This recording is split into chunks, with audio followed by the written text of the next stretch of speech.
놀라운 기적이 일어나는 것을 우리가 보게 됩니다.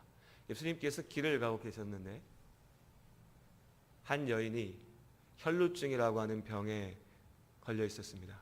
근데 이 혈루증이라고 하는 것이 오늘날 어떤 병인지 정확히 알 수는 없지만 이름에서 빗대서 살펴보면 무언가 출혈과 관련된 여성 질환으로 보입니다. 어쨌든지 간에 이 여인은 이 병을 공공연히 드러내놓고 얘기할 수가 없었습니다. 그 당시 여성의 출혈은 부정한 것으로 여겨졌기 때문에 내가 이 병이 있습니다 라고 얘기하면 이 여인이 부정한 사람 취급받아서 사회적으로 매장될 수, 소외될 수 있었기 때문입니다. 이 여인이 주님 앞에 나아가서 나를 고쳐주십시오 라고 말하지 못하고 예수님의 옷자락을 붙잡습니다. 그리고 그 믿음 가운데 하나님께서 이 질병을 치유하시는 역사가 일어납니다. 우리가 잘 아는 이야기이죠. 이 일이 지금 우리 눈앞에서 일어났다고 한번 생각해 보십시오. 예수님께서 길을 가고 계시는데 한 여인이 병이 낫는 기적을 경험합니다.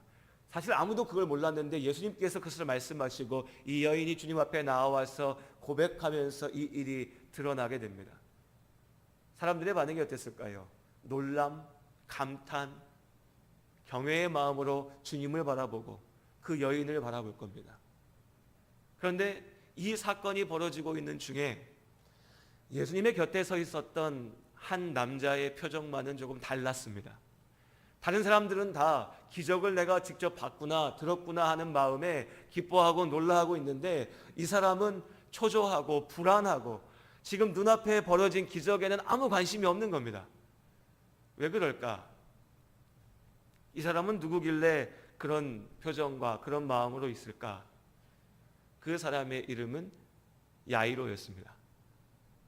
오늘 말씀을 살펴보면 21절, 5장 21절에 봤을 때 예수님께서 그냥 목적 없이 의미 없이 그냥 길을 걸어가시다가 이 혈루증 걸린 여인을 만나신 것이 아니었습니다. 예수님께 한 사람이 찾아왔고 그 사람이 내 딸이 지금 죽어가고 있으니 예수님께서는 그 딸을 고치실 수 있음을 내가 믿으니 제발 빨리 내 딸에게 오셔서 내 딸을 좀 살려주십시오 라고 하는 것이 이 사람의 외침이었습니다. 그 요청을 듣고 예수님께서 그 아이를, 그 소녀를 고치기 위해서 가시던 중이었습니다. 바로 야이로였죠. 그러니까 야이로에게 예수님을 모시고 가는 이 모습은 마치 우리가 죽을 병에 걸려 위급한 상황에 있는 내 아이가 저기 있는데 구급차를 끌고 의사를 데리고 가는 것과 마찬가지 상황인 겁니다. 그 상황 속에 내 욕심 같으면, 여러분 우리 솔직히 인간적인 마음에 그러지 않겠습니까? 내 욕심 같으면 다른 집 누가 살고 죽는 게 지금 내 자식이 죽게 생겼는데 뭐가 중요합니까? 이게 옳은 건 아닐 수 있지만 우리 인간적인 마음에 그렇지 않습니까? 내 새끼가 죽어가는데 다른 어떤 일이 눈에 들어옵니까? 내 자식 살려야죠. 혈루증 걸린 여인의 상황도 딱하고 안타깝지만 지금 이 야이로의 마음에는 그게 중요한 게 아니고 내 딸을 살려야 되는데 나는 이미 예수님께서 이 질병을 고치실 능력이 있음을 믿고 있는데 빨리 가셔야 되는데 예수님은 그 여인 고치는 것에 또 예수님 옷자락 붙잡고 나왔으면 끝나면 되는데 그 여인을 굳이 부르시고 병만 나은 것이 아니라 그가 구원받았음을 사람들 앞에 보이시는 이 하나하나가 예수님 마음은 알겠지만 야이로의 마음은 타들어가고 있는 겁니다. 그렇게 타들어가는 마음으로 주님 빨리 가시라고 재촉은 차마 못하지만 그런 눈빛으로 주님을 바라보고 있는 야이로에게 사람들이 다가오는 모습이 보입니다. 그런데 그 사람들의 얼굴만 봐도 저들이 나에게 무슨 말을 할지가 이미 보입니다. 가슴이 내려앉습니다. 35절의 말씀에 보면 아직 예수께서 말씀하실 때에 야이로의 이 속타는 마음도 모르고 주님이 계속 그 여인과 사람들 앞에서 이야기하고 계실 때에 야이로를 바라보며 다가온 사람들이 그에게 말합니다. 야이로여, 당신의 딸이 이미 죽었습니다. 이미 죽었습니다. 그리고 이야기합니다. 이제 그만하십시오. 예수님 붙잡고 있을 필요 없습니다. 예수님이 가셔봤자 이 문제는 해결될 수가 없습니다. 모르겠습니다. 이 당시 문화 속에서 남성들이 슬픔을 어떻게 표현했는지 모르지만 저라면, 아마 우리 성도님들이라면 우리 그 자리에 주저앉아가지고 정말 정신을 잃을 정도로 슬픔에 빠질 겁니다. 이제 모든 것이 다 끝장났습니다. 야이로는 예수님께서 치유하실 능력이 있으심을 분명히 믿었습니다. 그래서 고쳐달라고 왔지요. 야이로와 그 주변에 있던 사람들, 예수님 곁에 있었던 모든 사람들은 지금 눈앞에서 예수님께서 혈루증 걸린 여인을 고치시는 것을 보았습니다. 기적을 직접 경험했습니다. 그러나 이 야이로의 딸이 죽었다는 소식을 듣고 난 이후에는 모든 것을 다 포기해버렸습니다. 왜요? 죽음은 도무지 넘어설 수가 없는 벽이었습니다. 예수님을 믿었지만, 기적을 행하실 능력이 있으심을 믿었지만 죽음을 이길 수 있다고 생각하지는 않았습니다. 죽음은 모든 것을 다 쓸어가 버리는 막다른 벽, 블랙홀과 같은 것이었습니다. 그때 예수님께서 말씀하십니다. 두려워하지 말고 믿기만 하라. 두려워하지 말고 믿기만 하라. 그리고 가시던 길을 계속해서 갑니다. 야이로의 집으로 그 소녀에게 나아갑니다. 집에 가보니 어떻습니까? 난장판이 되어 있죠. 어린아이가 죽었으니 그 집이 정상적인 모습으로 있을 수 있겠습니까? 사람들이 통곡하며 외치며 주변의 이웃들도 수근거리며 저 집에 딸이 죽었대. 무슨 일이야? 그 가운데 예수님께서 들어가십니다. 그리고 말씀하십니다. 왜 너희가 떠들고 울고 있느냐? 이 아이가 죽은 게 아니라 자고 있다. 근데 유대인들에게는요, 이 말이 말장난처럼 들립니다. 왜냐하면 잔다라고 하는 것을 죽음을 표현하는 의미로 사용했기 때문에 예수님, 저 아이가 죽은 게 아니라 잔다라고 말씀하시는 게 저 사람 지금 무슨 얘기하는 거야? 죽었는데. 그래, 잔다라고 표현할 수도 있지만 영원히 자는 거잖아. 끝난 거잖아. 우린 보지 못하는 거잖아. 이제 없어질 거잖아. 예수의 말이 이들에게는 미친 사람의 말처럼 들렸습니다. 이해할 수 없는 말로 들렸습니다.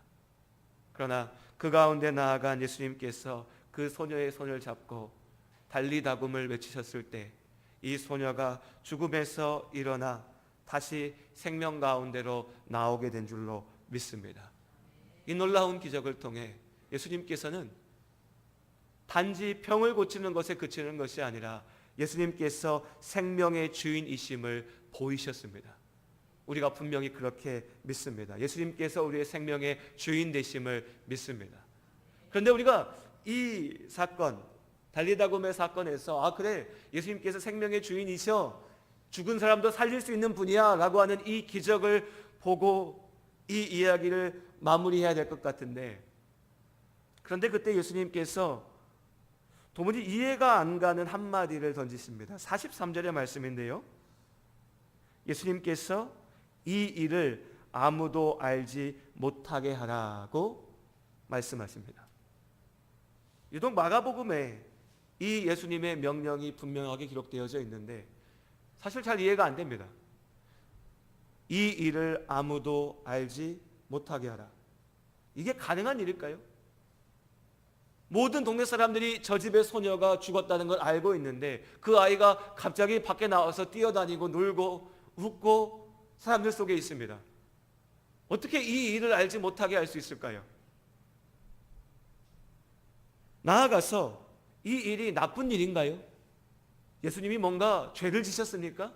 무언가 실패하셨습니까? 그래서 야, 이거 비밀로 해, 우리만 알자, 다른 사람들 알면 안 돼, 이게 아니지 않습니까? 생명을 살리셨습니다. 생명의 주인 되심을 보이셨습니다. 그런데 이 놀라운 기적을 감추라 하십니다. 이해하기 어렵습니다. 왜 이 놀라운 일을 감추라고 하셨을까? 그런데 이해하기 어려운 이 명령이 가이사랴 빌립보라고 하는 곳에서 다시 한번 등장합니다. 마가복음 8장의 말씀에 우리 잘 아는 말씀이죠. 예수께서 제자들에게 물으십니다. 사람들이 날 누구라고 하냐? 제자들이 대답합니다. 예, 예수님, 어떤 사람은 세례 요한이라고 하고요, 엘리야라고 하는 사람도 있고 선지자 중에 하나라고 하는 사람들도 있습니다. 그때 예수님 물으시죠. 너희는 나를 누구라 하냐? 베드로가 제자들을 대표해서 뭐라고 대답합니까? 주는 그리스도시요 살아계신 하나님의 아들이십니다. 주님은 그리스도십니다. 구원자이십니다. 메시아이십니다. 우리를 구원하기 위해 이 땅에 오신 분이십니다. 할렐루야. 이 고백 가운데 하나님께서 베드로를 칭찬하시고 축복하신 줄로 믿습니다. 그런데요, 의아하고 놀라운 것은 마가복음 8장의 말씀에 보면 이 고백 뒤에 예수님께서 무엇라 명령하시냐면, 우리 같이 한번 읽어보죠. 마가복음 8장 29절입니다.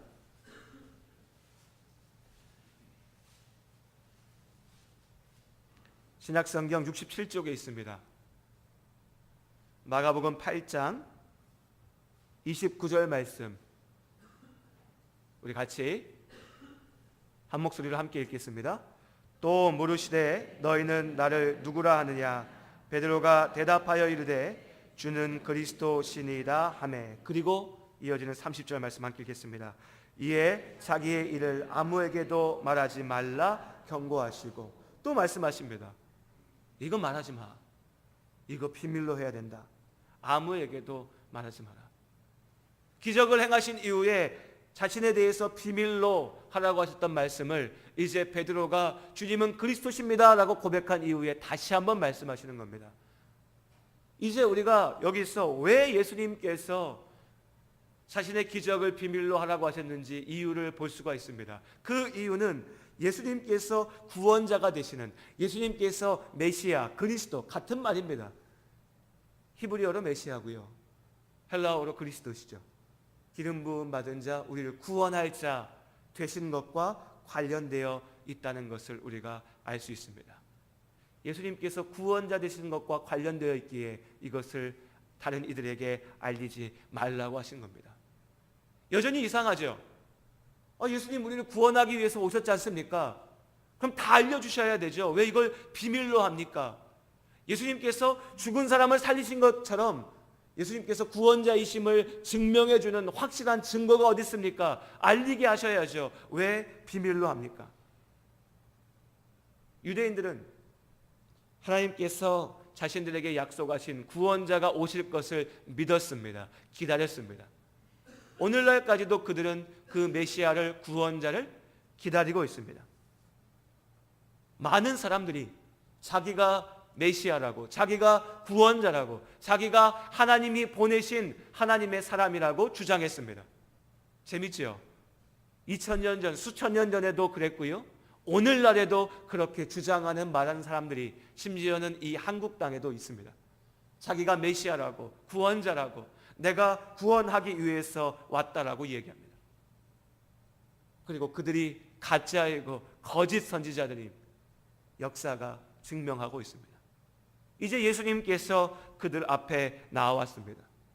사람들은 여전히 예수를 기적을 통해서 세례 요한이고 엘리야고 선지자라고 보았습니다. 예수님께서 행하신 기적들은 병을 고치시고 먹게 하시고 치유하시고 생명을 다시 걷게 하신 이 기적들은 예수님께서 하나님의 능력을 가진 구원자이심을 보여주십니다. 사람들은 그렇게 점점 알아갔습니다. 제자들은 자기 입으로 고백하기 시작했습니다. 주님은 그리스도시라고요. 그런데 예수님께서는 이것을 감추라고 하십니다. 왜일까요? 예수님은 분명히 구원자이신데, 메시아이신데, 하지만 사람들이 원하고 사람들이 바라는 모습의 메시아는 아니었습니다. 사람들은 기적을 보고 열광했습니다. 예수야말로 자신들이 기다리던 구원자라고 생각했습니다. 병을 고치고 먹을 것을 주고 생명을 살리니까요. 이제 이 예수가 우리를 이끌면 우리의 나라가 이 세상에서 가장 강대한 나라가 되고, 우리가 가장 힘센 사람이 되고, 우리가 최고의 부자가 되고, 우리가 가장 좋은 것을 누리고, 우리가 병들지 않고 살 수 있다라고 자신했습니다. 그렇게 믿었습니다. 그 믿음을 담아서 예수가 구원자라고 그리스도라고 고백했습니다. 하지만 예수님께서는 사람들이 이런 욕망의 눈으로 자신을 바라보고 예수님께서 주신 구원을 왜곡하여 믿는 것을 피하고자 하셨습니다. 그래서 아직 준비되지 않은 그들에게 자신이 구원자 되심을 감추라고 말씀하신 겁니다. 정확히 이야기하면 구원자 되심을 감추는 것이 아니라 너희들이 바라는 것, 지금 너희들이 보는 것과 같은 그 구원을 이루기 위해서 내가 이 땅에 온 것이 아니라고 말씀하시는 겁니다. 여러분, 지금 여러분에게 구원이 뭔가요? 여러분이 꿈꾸고 여러분이 바라는 구원이 뭡니까? 여러분이 하나님 안에서 갖고자 하는 구원이 무엇입니까? 한번 생각해 봤습니다. 내가 세상을 살면서 꼭 원하는 것, 꼭 필요한 것, 사람들이 생각했을 때 꼭 원하는 것, 꼭 필요한 게 뭐가 있을까? 가만히 생각해 보니까요, 결국에는 두 가지더라고요. 아마 우리 대부분 성도님들 마찬가지일 것 같습니다. 하나는요, 뭘까요? 맞춰보시죠. 팥빙수 사드리겠습니다. 여러분 마음에 있는 바람이요, 내가 생각하기에는 구원이요, 돈입니다. 돈. 아니라고 표정을 지으셔도 돈입니다. 또 하나는요, 건강이지요. 결국 이 두 가지입니다. 돈과 건강. 이 세상을 살아가는 우리가 꿈꾸며 바라는 구원은 여기에 있습니다. 돈과 건강. 그런데 가만 생각해 보면 이 돈과 건강으로도 결국 이기지 못하고 넘지 못하는 게 하나 있지요. 바로 죽음입니다. 죄로 인해서 우리에게 닥친 죽음을 넘어서지 못하면 결국 구원은 없습니다. 여기서 야이로의 딸을 살리신 사건을 떠올리게 됩니다. 제자들의 머릿속에는 그 사건이 기록되어져 있었으니까요. 그럼 어떻게 됩니까? 야, 우리 주님은 야이로의 딸도 살리셨어. 그럼 지금까지 우리 주님이 하신 기적을 한번 생각해 보자. 예수 잘 믿으면 오병이어의 떡을 얻을 수 있고, 할렐루야, 우리가 먹고 살 수 있습니다. 우리의 병이 나을 수 있고, 예, 우리 그렇게 믿습니다. 주님께서 치유하시는 주님이신 줄 믿습니다. 나아가서 죽은 야이로의 딸도 살리시는구나. 완벽하구나. 예수님 믿으면 되겠구나. 예수님이 우리의 구원자시구나. 베드로는 그렇게 믿고 그렇게 고백했습니다.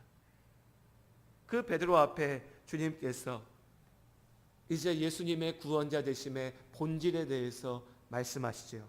31절의 말씀 우리 같이 한 목소리로 읽겠습니다. 31절 말씀 함께 읽습니다. 인자가 많은 8장 31절입니다. 죄송합니다. 마가복음 8장 31절 말씀.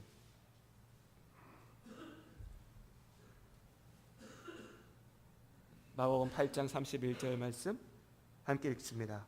인자가 많은 고난을 받고 장로들과 대제사장들과 서기관들에게 버림받아 죽임을 당하고 사흘 만에 살아나야 할 것을 비로소 그들에게 가르치시되. 아멘. 베드로가 주님은 그리스도십니다 라고 고백한 그때에 예수님께서 비로소 그때 이제 가르치십니다. 예수님께서 이 땅에 오신 이유를, 그 목적을, 그것을 이루실 방법을. 예수님의 구원의 길은 위대한 정복자의 길이 아니었습니다. 돈 많이 버는 경영자의 길도 아니었습니다. 명예로운 왕의 길도 아니었습니다. 오늘 말씀처럼 많은 고난을 받고 핍박당하고 버림받아 죽으심으로 그리고 사흘 만에 다시 살아나심으로 구원을 이루신다라고 말씀하셨습니다. 이상한 일처럼 들립니다. 예수님은 생명의 주인 아니십니까? 죽었던 야이로의 딸을 살리셨지 않습니까? 그런데 그 예수님께서 병을 고치고 사람들을 먹이고 사람들이 원하는 기적을 보이셨던 그 예수님께서 이제 스스로 죽으셔야만이 살리실 수 있더라고, 죽음을 이기셔야만이 구원을 이룰 수 있다라고 말씀하십니다. 이것이 복음의 본질이며 복음의 비밀입니다. 여러분, 우리는 먹을 것, 입을 것을 위해서 기도합니다. 우리의 삶을 위해서 기도합니다. 우리의 몸을 위해서, 나의 아픈 몸이, 내 몸에 있는 육체적인 문제가 낫게 해달라고 기도합니다. 하나님께서 이런 기도 가운데 분명히 역사하시는 하나님이신 줄로 믿습니다. 말뿐이 아니라 예수님께서는 그것들을 보이셨습니다. 그러나 거기에서 멈춰서는 안 됩니다. 오병이어의 떡이, 병을 낫게 하는 능력이, 죽었던 이를 살게 하시는 그 기적이 구원이 아닙니다. 우리를 죽음에서 이기게 하시고 잠시의 육의 생명을 이어가는 것이 아니라 영원한 생명을 갖게 하시는 것이 우리를 구원하시는, 우리의 기대를 뛰어넘는 하나님의 구원의 약속인 줄로 믿습니다. 마가복음 8장 36절에 사람이 만일 온 천하를 얻고도 자기 목숨을 잃으면 무엇이 유익하리요? 부자가 되고 권력자가 되고 장수하며 긴 수명을 자랑한다 해도 결국 그가 죄 가운데 무너져서 죽음으로 끝나게 된다면 무슨 의미가 있겠습니까? 생명의 주인 되신 예수님께서 우리에게 약속하신 구원은 그래서 이 땅에서 보이는 잠시의 기적으로 끝나는 것이 아니라 주님께서 부활하신 그 모습 그대로 우리가 또한 부활하여 영원한 생명을 주님 안에 누리게 되는 것인 줄로 믿습니다. 부활의 신앙, 주님을 따라서 영원한 생명을 누린다고 하는 이 믿음이 예수 그리스도를 믿는 믿음의 본질이며 이 땅을 사는 우리에게 주신 하나님의 온전한 소망인 줄로 믿습니다. 여러분, 지금 무엇을 꿈꾸며 하루하루를 살고 계십니까? 여전히 분명히 그렇습니다. 여전히 우리에게는 먹을 것들이 필요하고 누울 자리가 필요합니다. 우리가 이 땅을 살기 위해서 필요한 많은 것들이 있습니다. 아주 구체적이고 아주 현실적인 기도의 제목들이 있습니다. 예수님께서는, 거듭 말씀드리지만 예수님께서는 이런 문제들을 놓고 기도하라고 하셨습니다. 그리고 우리의 기도 가운데 하나님께서 채우실 줄로 믿습니다. 우리 분명히 그렇게 믿습니다. 하지만 여러분, 그것이 끝이어서는 안 됩니다. 내 기도가 언제까지 먹고 사는 것에만 멈춰 있었으면 안 됩니다. 내 육의 아픔에만 멈춰 있어서는 안 되고 이 땅에서의 필요에만 멈춰 있어서는 안 됩니다. 우리의 시선이 이 땅에만 머물러 있어서는 안 됩니다. 하나님 나라의 영원한 소망을, 그 소망을 가슴에 품고 나아가는 우리가 될 수 있기를 원합니다. 하나님께서 지키셔도, 먹이셔도, 먹게 하셔도 우린 다시 배고픕니다. 이 땅에서요. 하나님께서 낫게 하셔도 우린 다시 아픕니다. 하나님께서 죽은 야이로의 딸을 살리셨지만 그 소녀는 결국 다시 죽게 되었습니다. 이 땅에서의 우리의 간구가 모든 것이 아니고 예수 그리스도의 부활하심을 쫓아 하나님 나라 가운데서 누릴 영원한 생명이 우리에게 주어져 있음, 그 사실을 꼭 기억하시기를 주님의 이름으로 축원합니다. 영원한 생명이 우리 안에 있습니다. 그 영원한 생명 주심에 감사하는 오늘 하루가 될 수 있기를 주님 안에 소원합니다. 기도하시겠습니다. 하나님,